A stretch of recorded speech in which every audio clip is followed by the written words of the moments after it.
All right, let's dive into this. Sounds good. The Yellow Emperor's Classic of Internal Medicine, Okay. specifically Chapter 19. All right. And this is all about pulse diagnosis. That's right. You sent this in because you wanted to understand the core principles. Yes. And it's really a lot more to it It is. than just like checking for a fast or slow heartbeat. Yeah, it's fascinating that this ancient text views the pulse as a window into the body's inner workings. Okay. A mirror reflecting the state of your organs and the flow of ki or energy. Yeah. Imagine that thousands of years ago they were already tapping into this concept. That's wild. I thought it was interesting, too, how it was presented as a conversation Oh, yeah. between the Yellow Emperor and his physician Qibo. Right. So it's kind of like we're eavesdropping Yeah. on this ancient medical debate. Exactly. They dive deep into how this pulse diagnosis thing actually works. Okay. For instance, did you know the pulse is supposed to have different qualities depending on the season? Yeah, that's the part that kind of threw me off at first. Oh, really? So, like, in spring, the ideal pulse should feel like a taut string. Yes. But then when summer comes around, it should be more hooked. Uh-huh. Am I picturing like a fish hook? Is that... That's a great analogy. Okay. And it's not just random. Okay. Each season's pulse quality is linked to a specific organ and element. Wow. Spring connects to the liver and the wood element. Okay. Summer to the heart and fire. Mm-hmm. Autumn to the lungs and metal. And winter to the kidneys and water. So they could use that then to determine like what's out of balance Exactly. and what potential illnesses might be coming up. Precisely say you have a weak pulse in spring when Right. it should be taut. Okay. That might point toward potential chest pain, Right. as the liver is associated with smooth flow of qi. Okay. But a powerful bounding pulse in the summer when it should be hooked Right. could signal the risk of skin inflammation linked to excess heat in the heart. It's like an early warning system before you even have the symptoms. Exactly. That's pretty cool. And they didn't stop there. They even factored in the spleen, Okay. which is linked to the earth element, Mm-hmm. acting as a central balancer with its own unique pulse characteristics. So it wasn't just looking at the organs individually, Right. but how they all work together. Exactly. Now let's talk about what happens when things go haywire. Okay. This is where the concepts of excess and deficiency come in. Mm-hmm. Both extremes throw the body's harmony out of whack Okay. and can lead to illness. So it's like too much or too little. Yeah. That's going to throw things off. It's like a seesaw. Yeah. Too much on one side or the other and the whole thing tips over. But how would they determine that from the pulse? Like, They use really vivid descriptions to illustrate these concepts. okay. One that stood out to me, Okay. if the spleen pulse flows like water, it is excess, indicating an external illness. Wow. If it resembles the shape of a bird's beak, it is deficient, indicating an internal illness. Okay, so the water is excess.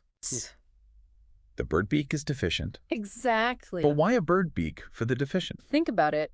A bird's beak is sharp-pointed, Okay. almost grasping. Uh-huh. This reflects a deficiency, a lack of qi and blood, smoothly nourishing the spleen. Oh, so like it's trying to hold on, Right. but it doesn't have that full flow? Exactly. Okay. This showcases just how detailed and nuanced the system of pulse diagnosis was. Yeah.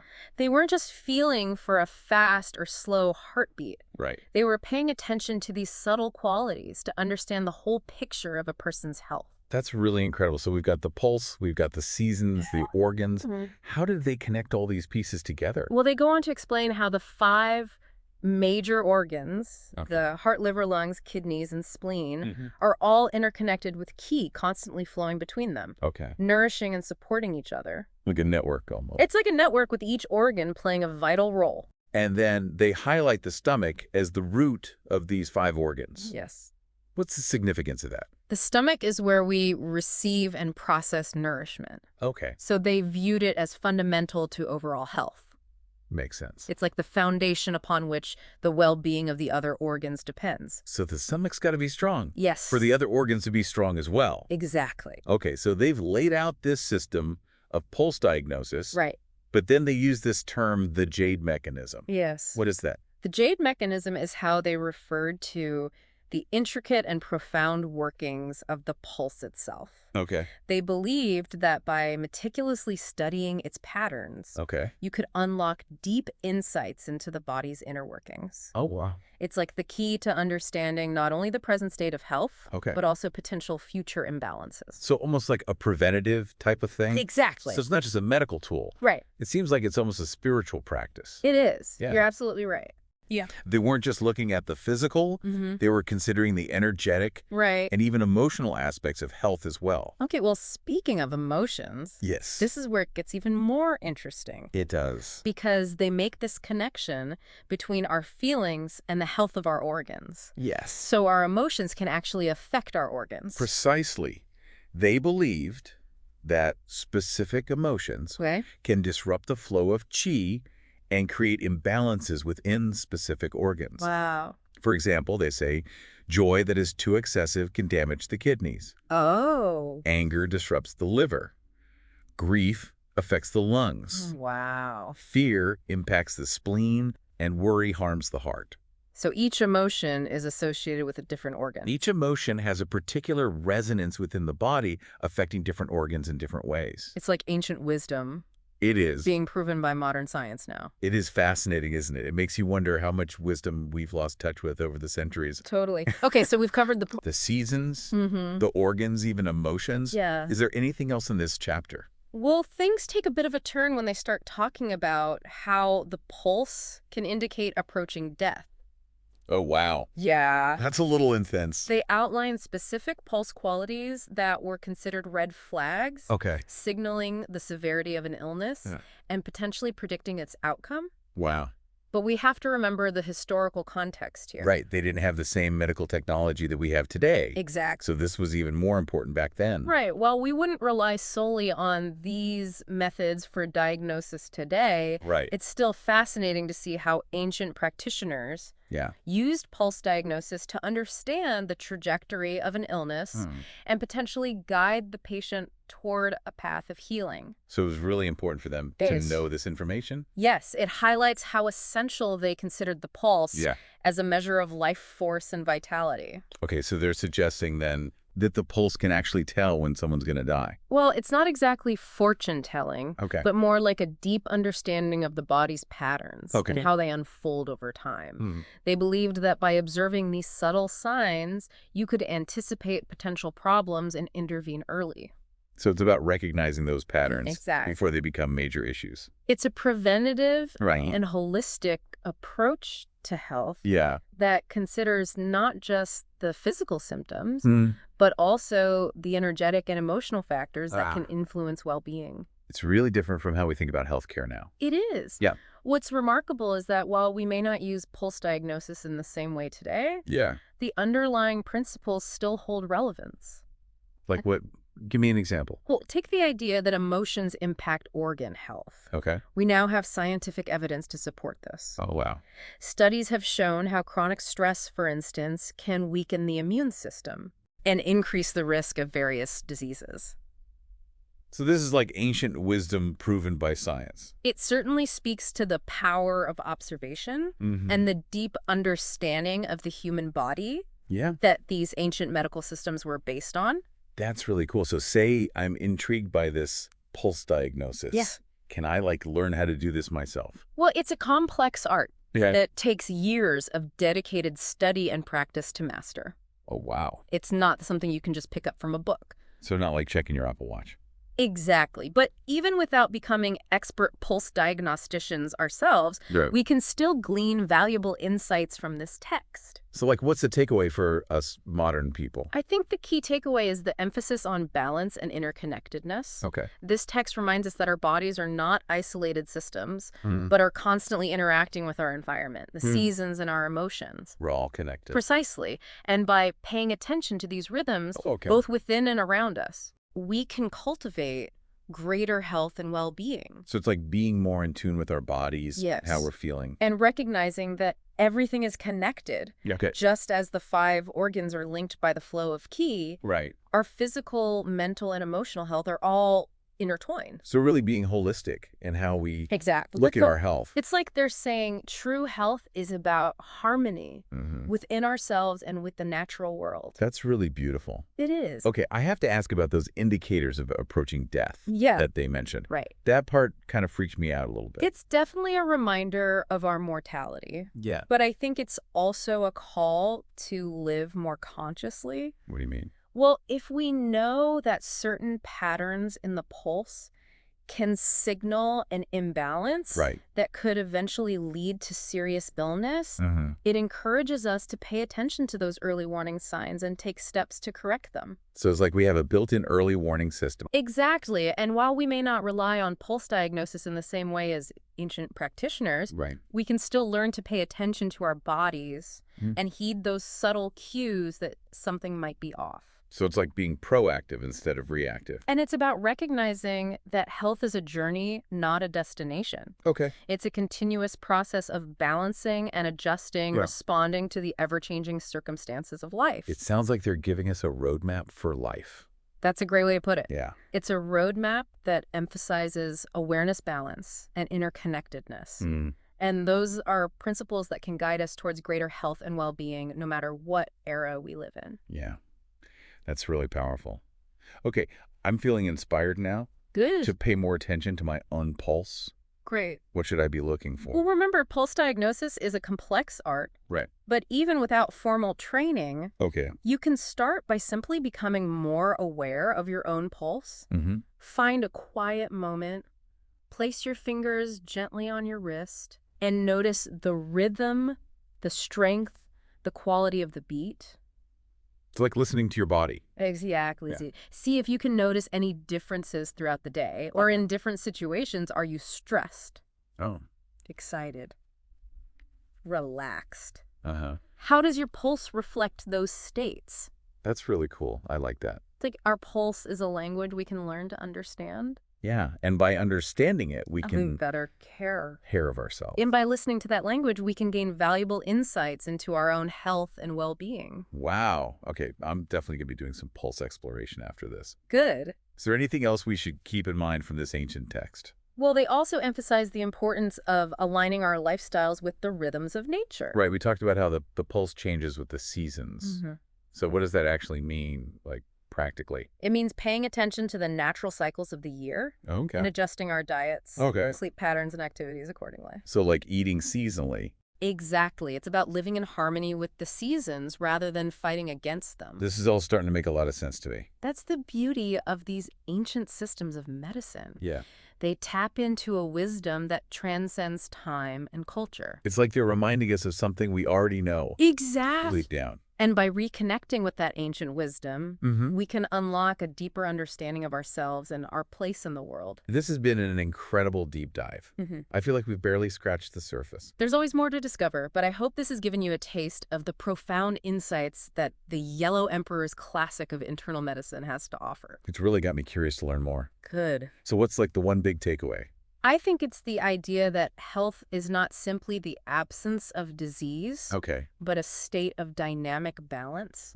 Balance between the internal and external, the physical and emotional, the individual and the cosmos. It's like we're all connected. Precisely. And recognizing that by nurturing that interconnectedness, by living in harmony with ourselves and the natural world, we can cultivate true and lasting well-being. That's a powerful message. And I think we need that now more than ever.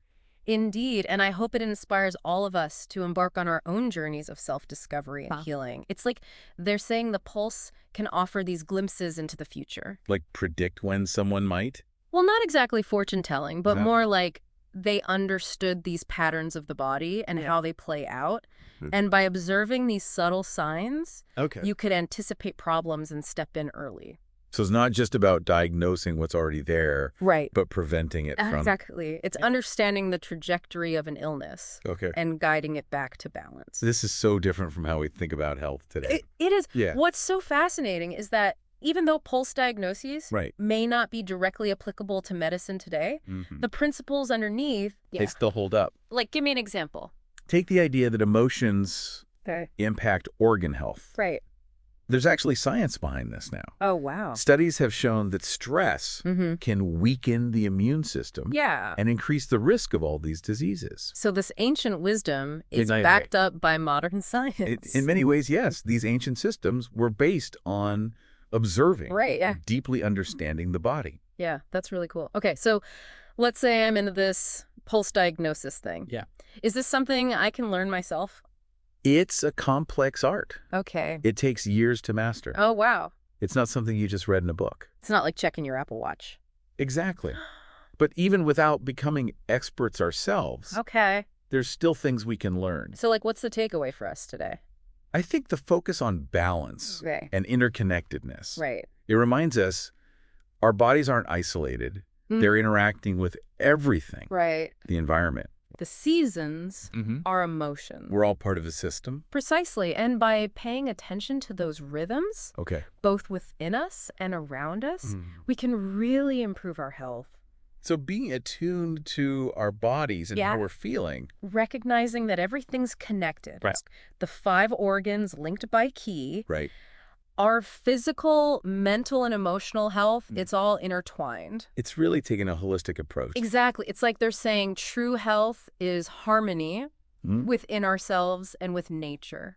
I like that. It is. So those indicators of approaching death that they mentioned, that was a little unsettling. It's definitely a reminder that we're mortal. Yeah. It's also a call to live consciously. How so? Well, if we know those pulse patterns signal an imbalance that could lead to something serious, it encourages us to pay attention and correct them early. It's like having this early warning system. Exactly. And while we don't use pulse diagnosis like they did, we can still listen to our bodies for those little cues. To being proactive.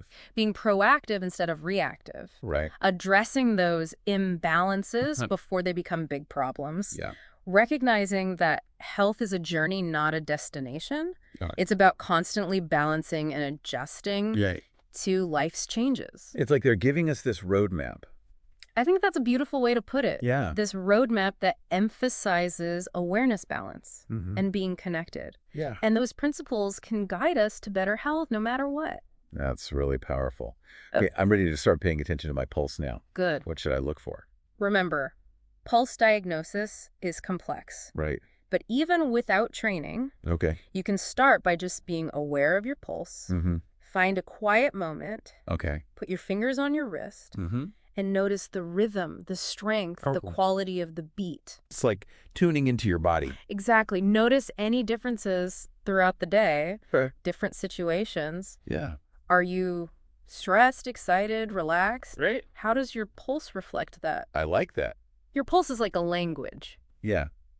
And by understanding it, we can take better care of ourselves. By listening to that language, we can gain insight into our health. I'm definitely going to be doing some pulse exploration. Good. Anything else we should keep in mind? They also focused on aligning our lives with the rhythms of nature. We talked about the pulse changing with the seasons. What does that look like practically? Paying attention to the cycles of the year. Okay. And adjusting our diet, our sleep, our activities. So like eating seasonally. Exactly. Living in harmony with the seasons, not fighting against them. It's all starting to click for me. That's the beauty of these ancient systems. They tap into this wisdom that goes beyond time and culture. It's like they're reminding us of what we already know. Exactly. By reconnecting with that ancient wisdom, we understand ourselves better. Yeah. And our place in the world. This has been amazing. I feel like we barely scratched the surface. There's always more, but I hope you got a taste of the Yellow Emperor's Classic. I'm definitely curious to learn more. Good. So what's the main takeaway? Health isn't just the absence of disease. It's a dynamic balance, balance between internal and external, physical and emotional, the individual and the cosmos. We're all connected. Precisely. And by nurturing that connection, living in harmony with ourselves and nature, we create true well-being. That's powerful. It is. And I think we need that now more than ever. Indeed, and I hope that inspires us all to start our own journeys of self-discovery and healing. One thing that stuck with me is how they tie all these different things together.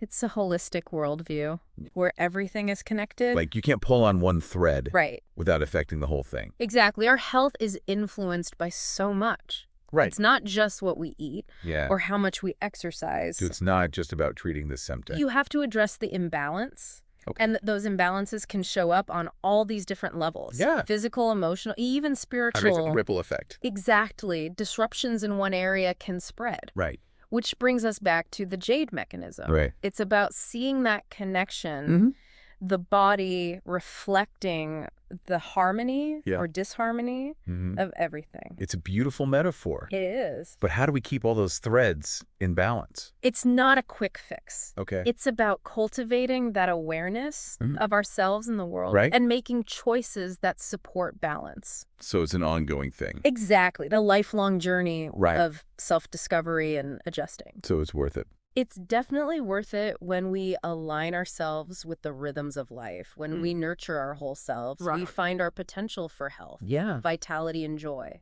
It's like tapping into this ancient wisdom that reminds us of our ability to heal. And that message deserves to be heard. Yeah. Not just in ancient China, but today as well.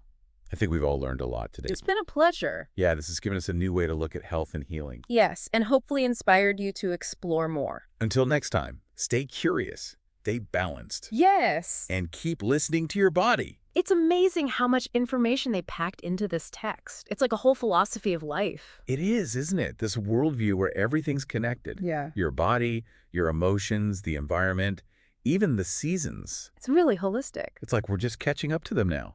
And they don't just talk about it in theory. Right. They give practical advice on how to maintain that balance. Exactly. Like aligning your lifestyle with the rhythms of nature. What would that look like for someone today? Well, take seasonal eating, which is getting popular now. The text says to eat foods that are in harmony with each season. Okay. So in winter, when things are more inward and we need warmth, you focus on those hearty cooked foods. Okay. But summer, when energy expands and it's hot, you go for lighter cooling foods. So like fruits and vegetables. Exactly. It makes sense. It does. Our bodies are always adapting, and our diet should too. Right. And it's not just food. Okay. They talk about sleep patterns, activity levels, even managing emotions to align with the seasons. Yeah, so like more rest in winter when nature's dormant and being active in spring when everything's growing. Yes, it's about working with nature, not against it. And that applies to our inner world too. Absolutely. They say it's important to have emotional balance. Okay. Because too much emotion disrupts the flow of qi and throws the organs out of balance. So those emotional cues are just as important. Exactly. And that's where mindfulness comes in. Okay. By being aware of your thoughts, feelings, and body. Yeah. You can notice those signs of imbalance early on. And correct them. Exactly. It's like becoming your own doctor. I like that. You know, while we can't all master pulse diagnosis, this text tells us to really understand our bodies and how they react to things. Well, having that inner awareness. Yes, and trusting your body's wisdom to guide you to health. So as we wrap up this deep dive, yes, what's the one thing you want our listener to remember? I think it's this. You have the power to heal. When you understand the connection between your body, mind, and spirit, and align your life with nature, you'll find your potential for health, vitality, and joy. That's a powerful message. It is. And we want to thank you for joining us on this journey. My pleasure. We hope this deep dive gave you some insight and sparked your curiosity. I hope so. Until next time. Yes. Stay curious, stay balanced. Absolutely. And keep listening to that wisdom of your body.